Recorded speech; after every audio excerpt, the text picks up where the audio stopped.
thinks that the phone and a script and leads to create a future of success for myself.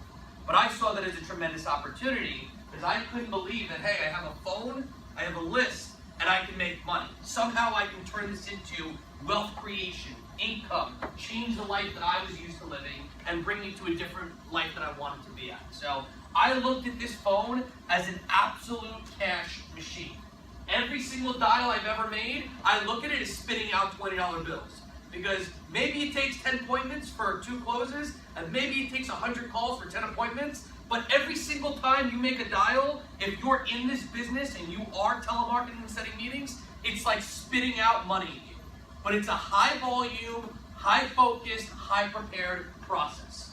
A lot of people just pick up a phone and a script and try to go on the fly.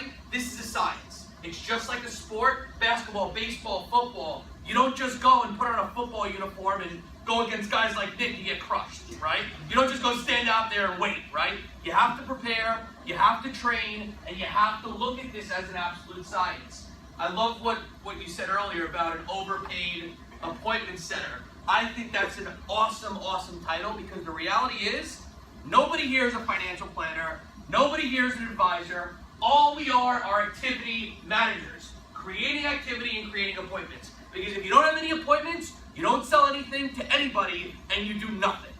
That's the reality of it. So this is a high volume, high activity type of business. Now in the business owner space, what do I love from a cold calling perspective? The stick rate is 3x on the corporate calling. I know we've all made corporate calls, you set 10 appointments, 4 people show up, pretty good day, you do some discoveries. When you call in the business space, 100% of the time they're there. Why? Because it's their office. It's where the business owner sits. It's where the HR person, the CFO sits. So you have higher quality appointments, you have better discussions, they're more well-rounded, and you have the ability to pivot to multiple different things when you're calling and when you're on that meeting. I can't begin to tell you how many life sales I made, but I didn't get the benefits, how many benefit sales I made, but I didn't get the life, how many times I've gotten nothing because I had a relationship, but they liked me and referred me to another business owner, just because I was sharp and I knew my stuff. So it all stemmed from cold calling. And like I said earlier, in my B class year, I wrote a $28 million optimizer replacement from a 10-person benefits cold call. So this does exist and these opportunities do exist. So what I'm going to go through today is really what my manuscript is when it comes to telemarketing and cold calling. A lot of the things that I believe in that are the science and the vision from a telemarketing perspective. So tones and voice management, right? I'm going to go through 5 different concepts that are the core capacity of all of our cold calls. I hear people cold calling all the time, and I always hear problems with it. The first is voice inflection, right? You absolutely need to be able to raise your voice and lower your voice, especially when you're making cold calls, because you never know who's on the other end of the phone. You never know if you're talking to, that early 60-year-old baby boomer gatekeeper, or you're talking to that hedge fund $5 million a year producer. You need to be able to restructure your voice inflection as you're making these cold calls. Here's the truth about a cold call. You have 30 seconds to create value. The person on the other end of the phone hears and retains maybe a third of what you say. So the stuff you want them to hear, you better raise your voice, right? Costs are going up tremendously. We're able to reduce that for you. There's been so much disruption around all these changes when it comes to compliance, right? All the big stuff that you want them to hear, you need to be able to raise your voice and change your voice inflection. Enthusiasm is absolutely key. I know by the way someone responds to how I ask them how they are, if I'm going to get a meeting. If I call up Jason Manella with AXA, how are you? Oh, I'm so great, Jason. How are you doing? I know I have a meeting right there. It's incredible. Not only do I know I have a meeting, I know, hey, this is a good prospect to become a close. People will buy my enthusiasm before anything else that I said. I hear people on the phones tired, they're on the 200 dial, 300 dial. Hey, this is you're out, you're done. Because it's a guy like me calling right after you at 7:30 in the morning or 6:30 at night, and I acting like I just woke up and had 4 cups of coffee. So enthusiasm is a very key component, and a lot of business owners will take meetings just because of your enthusiasm. They're going to say, you know how many times people said to me, hey, I really like my guy, but you were just excited to talk to me about stuff, I thought I'd give you a chance, because business owners are entrepreneurs, and they were excited about their business at one point. So they're going to buy your enthusiasm. The power of your name, right? A lot of people say their name very low and light because maybe you don't want people to hear you because maybe they don't know you, they do know you. When I call people, they don't know if they know me or not. They think they know me because of the way that I say my name, but they're not sure if they do know me, so they don't want to be rude. Say, hey, what's going on, Paul? It's Jason with AXA. How's it going? Oh, it's going all right, Jason. How are you? They don't know if they know me. They don't know. I act as if I know them for 10 years, 15 years, if I was the godfather of their child when I talk to them. They have no idea. But it's the power of the way I say my name. It makes a very, very big difference. I want them to know that I'm here and they're talking to someone important. How are you? I hear people all the time make cold calls. I trust that you're well. Go right into the pitch. I always ask the prospect how they are in some capacity. The reason is when I get into objections, I know from the way they respond if I'm dealing with the nice guy or, for lack of better words, the asshole or the mean guy, okay? Because there's two ways to approach it. Someone that's super nice and open, you have a whole different conversation than someone who's closed-minded and to the point. But that's kind of my key indicator, right? So if I say, how are you? And they go, I'm so good, Jason, how are you? My whole pitch is different than they go, do I know you? What do you want? I like the guys that say that to me more because they make decisions on value, not on bullshit, lack of better words. So I like to always ask, how are you? Because that dictates how I'm going to respond and how I'm going to pitch them. So the tone chameleon, spoke about that a little bit, need to be able to change your tone based on your audience, right? So I constantly, and I learned this very early, working with Nick especially, was that I was high energy, enthusiastic, to the point, but only 50% or 30% of people are like me. Not everybody's like you are, the way that you want to be, so you have to constantly work on being able to deal with all different types of personalities. At the end of the day, it's all a relationship type of thing, and if you're like a high energy person and they're low energy, they may not like it, so you have to be low energy, mid energy, high energy, all depending on who's on the other side of the phone. So next is going to be something I call EVNUC. Empathy, visualization, need, urgency, close. Every single call that my team makes, and we try to make 2,000 dials a day, has one version of this form built into it. Empathy. I completely understand why you feel that way. People say the same thing to me all the time. Empathy. I wouldn't be interested after a 15-second phone call either. The way that I create interest is by creating value. The way that I create value is by saving you money or enhancing your benefits. I don't know if this is something I can or can't do, but we have to chat for 20 minutes and figure it out. Right? Empathize with people. They're always going to give you an objection. No one's going to say, sure, come on in. Not interested, working with my broker, been with someone, all taken care of. You always have to react. Oh, I completely understand that you're taken care of. Most clients feel the same way. You always stay on the side of the fence with them. It's not me versus you, it's me with you. So you have to empathize the objection. You have to empathize the objection. Visualization. The other thing about cold calling, you have about 30 seconds to create value. The way that you create value, especially with business owners, you make them envision. They have to see your value. So you'll see me constantly saying, hey, listen, you're probably getting 15, 20% increases year over year. You probably have $1.5 million in premium. That's $300,000 in increases. Even if I can save you 15%, it's going to be the most profitable meeting you've ever had, right? So I make them visualize the value that I provide. That's on corporate calling and business owner calling. We used to always call, hey, the underwriting guidelines on life insurance has changed. It's cheaper to have insurance now based on the 2001 guidelines versus the 80 guidelines. It's all the same stuff. Visualizing value to create the opportunity. Because people will only take a meeting if they see the value from the phone call. So there always has to be needs-based calling. Creating the need, right? One of the hardest things to do when you're making a cold call is to create the need to meet with them now, right? They always say, call me in a month, call me in 6 weeks, call me in 8 weeks. The way that you create need is finding and creating a problem.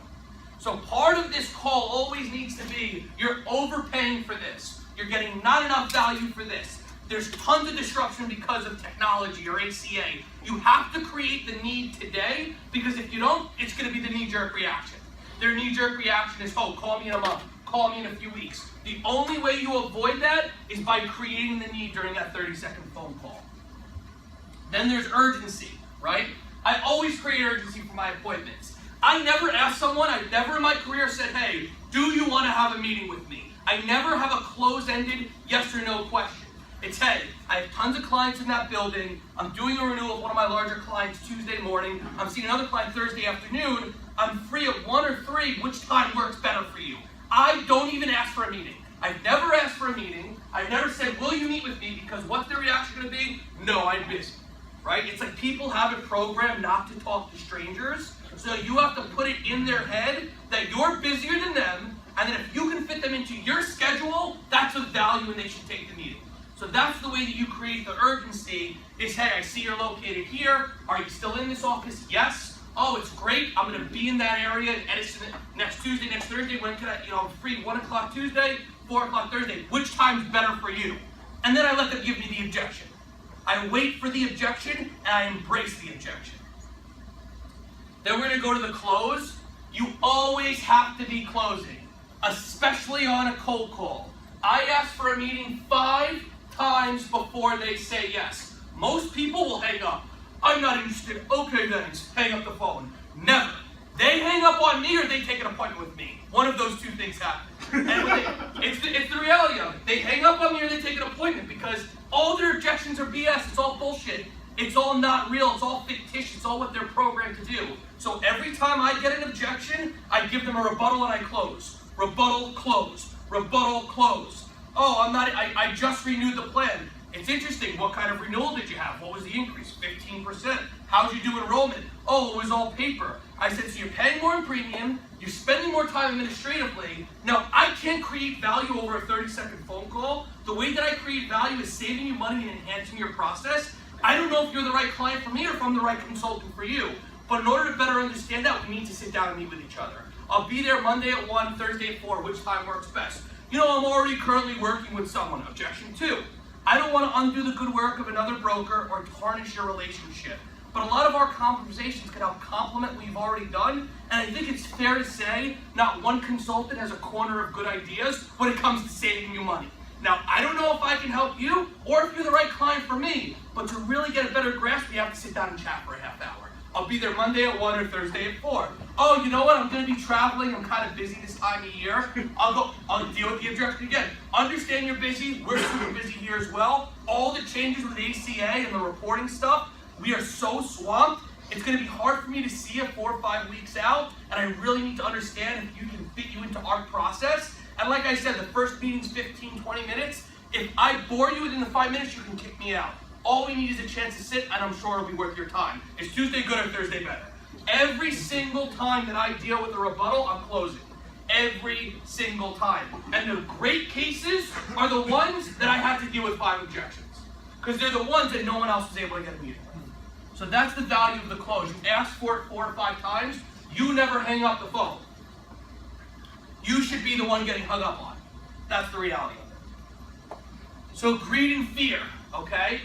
I always sell on these 2 emotions. People always buy on these 2 emotions. Either I'm going to make them more money, save them money, or reduce some fear that they have. People will only buy on this. They're not going to buy because we work for AXA. They're not going to buy because you have a cool name. They're not going to buy because you're in New Jersey. They're only going to buy, and when I say buy, I consider buying taking a meeting. That's my sale during a cold call. They're only going to buy having a meeting with me if I make them greedy enough that they see me as a value to enhance their benefits, save them money, or reduce their costs, right? Or people buy on fear all the time. When I used to call 401ks when I first started, I say, hey, the federal government came out with this concept called prudent fiduciary.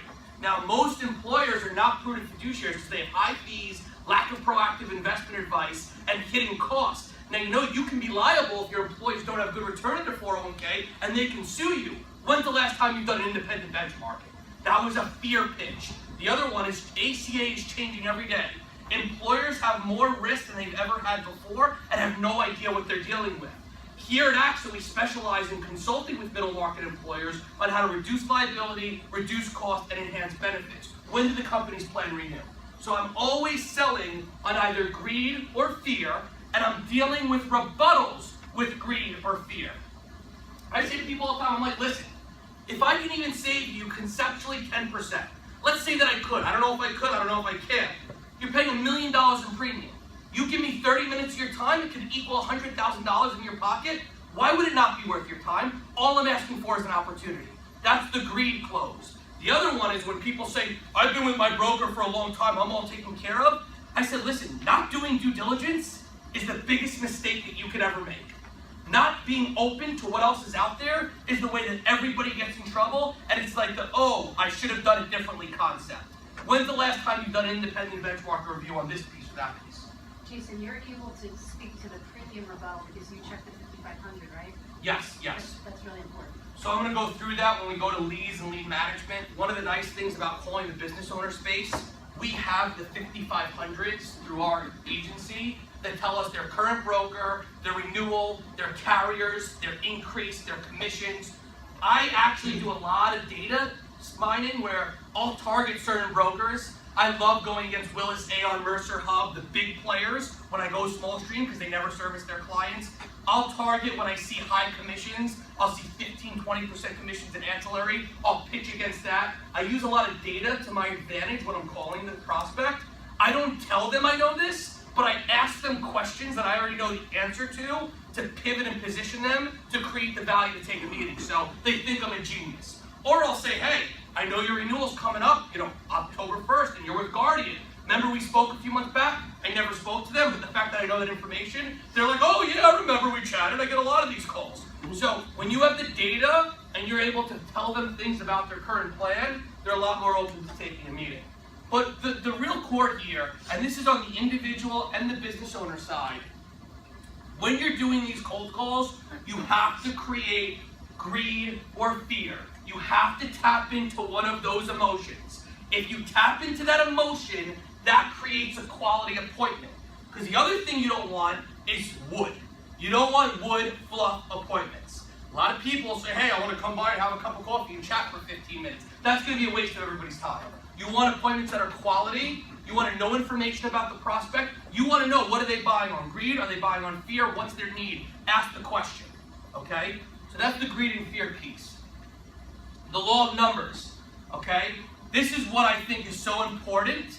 And don't look at the numbers on there, I have to restructure that. But it's all a contact sport. Okay? If you make 500 dials, you are going to get 50 contacts and be better than the person that makes 200 dials. I always say it's not about the skills you have, it's about the number of people you speak to.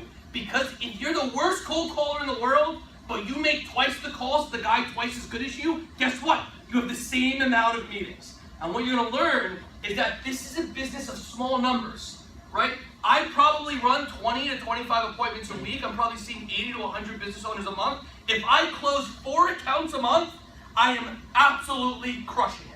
Picking up hundreds of thousands of dollars of revenue. That's 4%.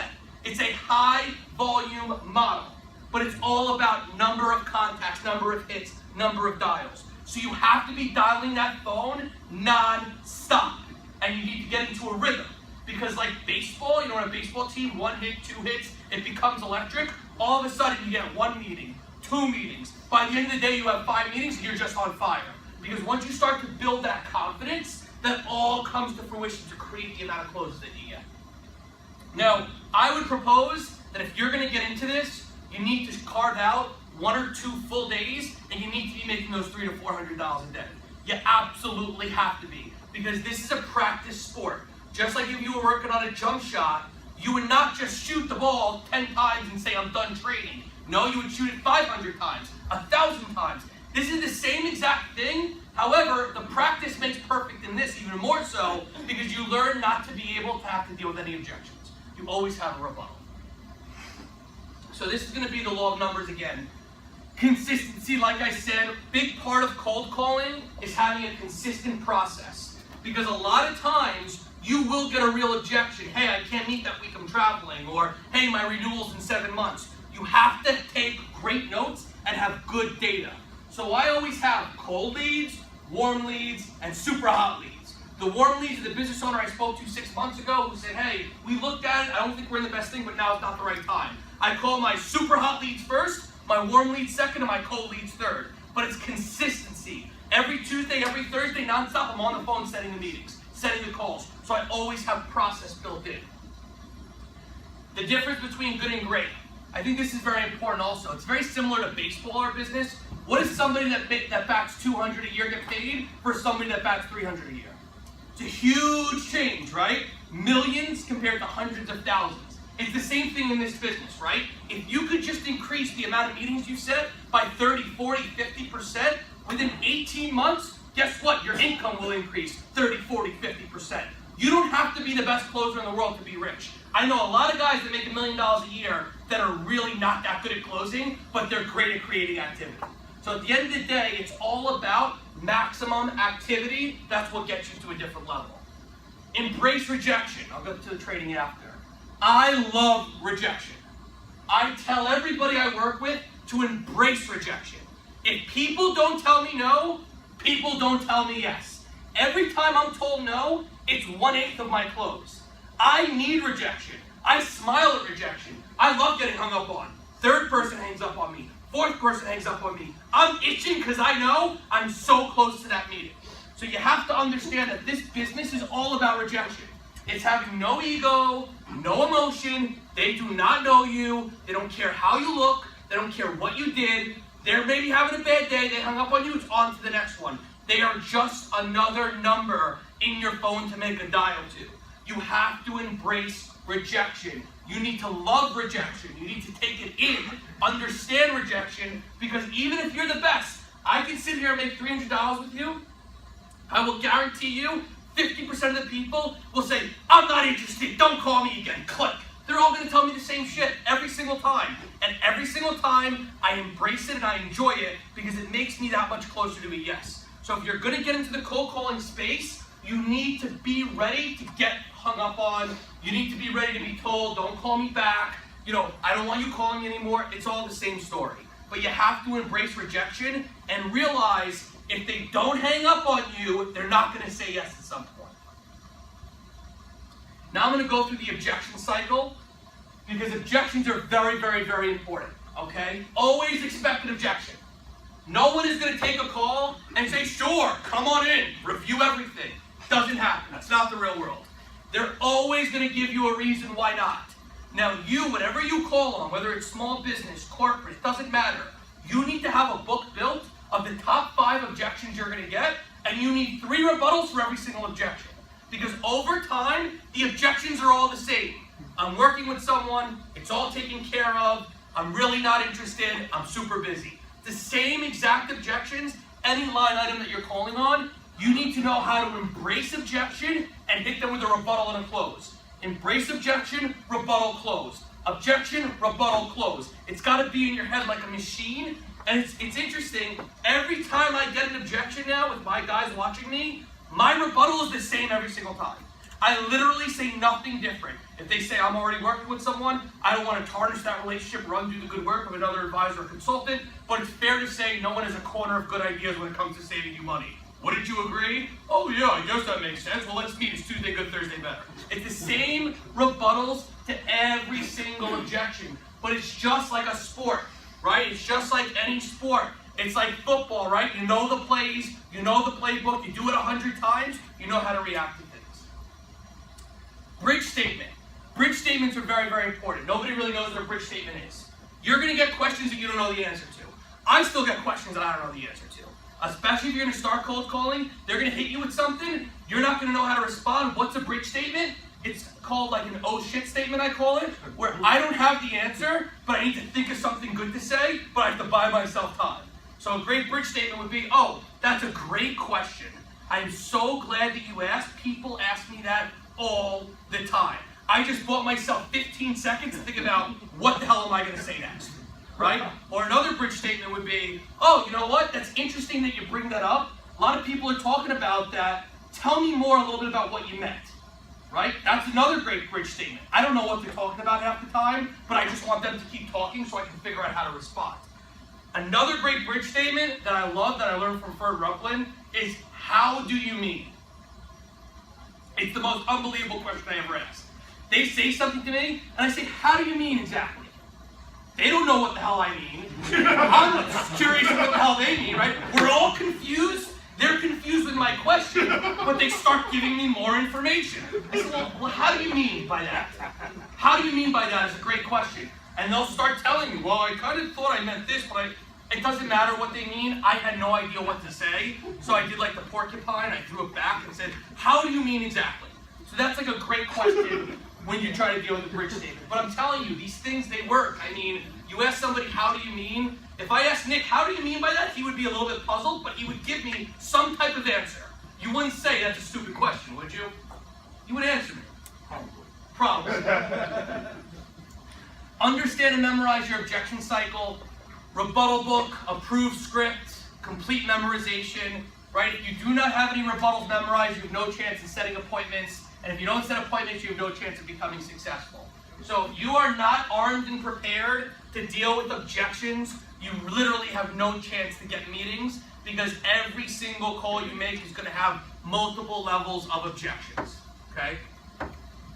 Buyer's questions and hot buttons. A lot of people fail here. They get a buyer's question, oh, what do you guys do exactly? What insurance companies do you work with, right? All these questions that are questions of interest, and you actually start answering the question. I can't believe that people do that. They actually answer the question that's asked, and it's a buyer's question. I never answer the question. I say, listen, that's a great question, and there's so much value we can provide there, but I really don't know if you're the right client for us or we're the right consultant for you. We really need to chat for 30 minutes, and that's the purpose of our exploratory conversation. I love words like exploratory, theoretically, right? People like to hear these things, especially exploratory, because they feel like there's no commitment. So when you get a buyer's question, you have to close. When you get a buyer's question, you have to go for the meeting. Don't give them too much information. Mystery is key. If they're asking you stuff already, they're already positioning that you're some type of expert. Don't give all your cards out. Always hold that in. So it's like when I deal with rebuttals, I have 3 rebuttals to each objection. They're kind of like bullets in my gun. I give them one, I close. They give me another objection. I give them one, I close. But before you know it, it takes 3 or 4 shots, sometimes to shoot down the whales, right? Or shoot down the elephants. So when you get a buyer's question, don't answer the question, don't give too much detail, go in for the meeting. Just set the meeting. Value proposition and question asking, okay? So initially when you first start calling, you just want to ask for the meeting 100 times. You just want to run through the wall to get meetings. Once you get more comfortable on the phones, the way to create the better meetings that are going to be solid and good to bring on, bring a good producer into, you want to create value proposition and you want to ask questions. So even after I set the appointment, one of the greatest techniques I have is, I'm so glad I was able to fit you in my calendar and we committed to a time to meet. Now, just so I'm better prepared for our meeting, let me ask you a few quick questions if you don't mind. Right? I don't even really ask them, I just tell them if you don't mind, and I go on. And I say, what was your increase like last year? What are the biggest pain points you're having from an administrative perspective? What kind of cost is the employer benefits program overall to the big picture? I'll ask all these qualifying questions, right? And then on top of it, I'll get them to commit to getting a calendar invite. And I say, listen, one last question. Do you have your calendar in front of you? Oh yeah, I'm behind my computer. Why don't we both pencil each other in? Because I'm sure you're busy and I'm busy, and we don't want this to kind of go to the wayside, so we're all on the same page. So when you get good enough, at first you'll be super excited. You'll say, oh yeah, you can meet me Thursday, sure, I'll see you then, you'll hang up. But once you get a little bit more comfortable setting meetings, that's when you have to ask the questions to qualify up the opportunity. And then value proposition, you always need to have a value proposition. If you're calling blind without value that you're going to provide to that prospect, you're not going to set meetings. People buy on value. Now I'm going to go to the close, okay? So there's 4 closing techniques that I have found very, very effective from cold calling. The first one is the power of yes, okay? The power of yes is incredible. When you get somebody to say yes 2 or 3 times in a row, they say yes to a meeting every time. I always know where their office is, so I say, hey, I see you're located at 1290 Indian American. Is that still accurate? Yes. And you review your company's retirement plans or benefit plans annually. Is that still accurate? Yes. Well, I'm going to be in your office next Tuesday, next Thursday. Is Tuesday good or Thursday better for us to meet? But you get them to say yes a few times, and they're just used to being more open. There are questions you already know the answer to, but you want them to start saying yes, not saying no. Never ask for a meeting, which we spoke about. You know, I'm not a big fan of asking, would you be interested in that, or would you be interested in that, or would you be interested in this? People don't know what they're interested in until they see you and they meet you.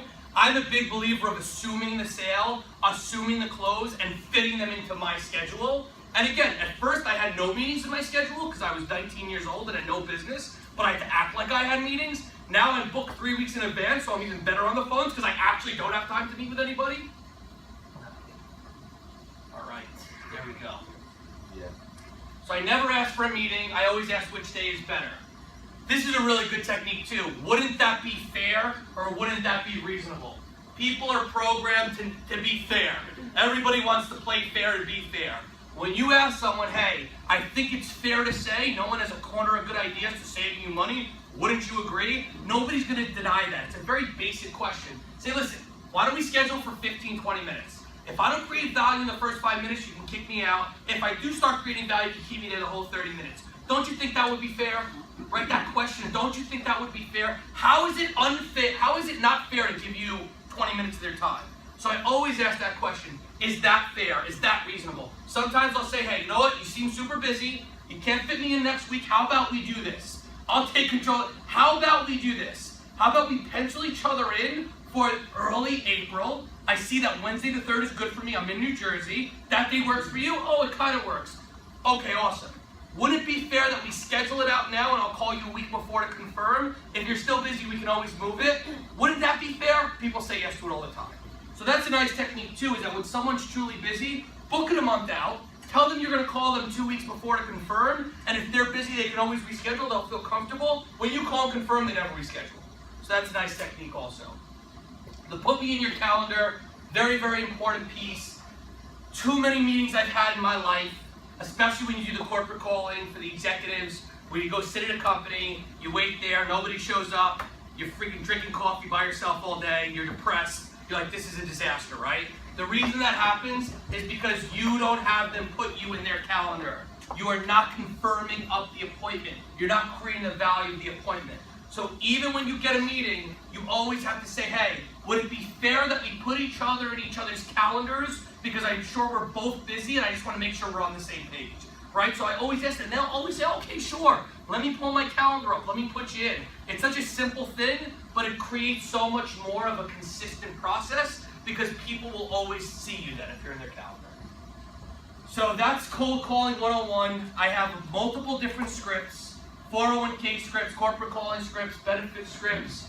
We can provide you, if you want to be into this and you really want to give it a shot, we can give you leads, information, renewal dates, contact people, contact names.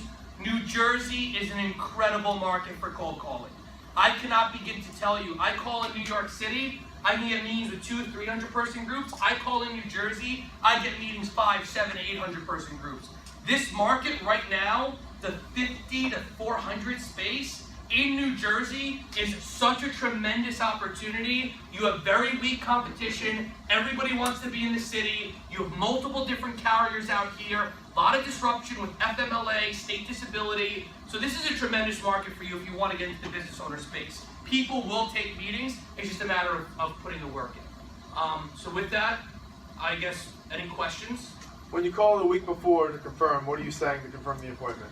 I'll say, hey, it's Jason from AXA. How are you? I'll be very, very nice. Very, oh, I'm doing okay. Who is it again? Jason from AXA. We're scheduled to meet at your office, next Tuesday at 2 o'clock. We booked it a few weeks out. I know we've both been busy. Just want to make sure that time still works for you. Now, sometimes they say, okay, yeah, you're in my calendar. Or sometimes they'll give you another objection, right back to objection rebuttal close. So sometimes, hey, I have to redo my cold call, but I'm redoing it with a little bit more value built in already. But it's better than having no meeting at all, right? That becomes a warmer lead. But most of the time, if you have them put in the calendar, then they're good to go. I also don't like to send Outlook invites, just to give you another note. The reason I don't like Outlook invites, or I don't even like them to have my email or my contact, it gives them a chance to be a scaredy cat and cancel on me without having to talk to me, right? It's so easy to say, decline a meeting Outlook invite and not answer your call. It's much harder to have me call up, so excited to meet with them, all booked up, and then tell me no, right? So I don't even let them have my contact information typically, unless it's a really qualified opportunity, say send me an Outlook invite, then you have to. the buying question that you were talking about, right? When you call somebody and you say, "Hey, it's Jason from AXA," and they're like, "What is that? What?" And so then, how do you just jump right into that without giving them? Well, first I'll say, hey, it's Jason from AXA. How are you? Right? I'll say, hey, how's it going? How are you? You know, I'm very emotional about the way I ask how people are. Around the holidays, I'll say, hey, Merry Christmas. How are you? I'll talk like that. They're so confused.